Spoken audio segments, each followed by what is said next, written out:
na food trip at tamang pagkakainan kung saan mo makikita at pinupuntahan ang mga sikat na vlogger at influencer.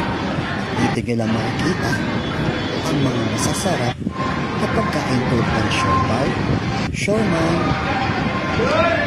hopya, prutas, at dito rin nyo rin matatagpuan ang mga magagandang simbahan na pwede kung saan kayo mga dito lang po yan sa Binondo, Chinatown. Dito na makita ang pinakamaraming sikat na mga pwesto at kilala mga lugar na pwede nyo puntahan. At dito na rin makikita at matitikman ang mga masasarap na pagkain. Kaya ano pang hinintay nyo?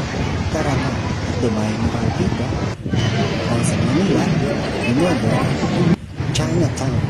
So, hanggang dito lang muna. Bye-bye!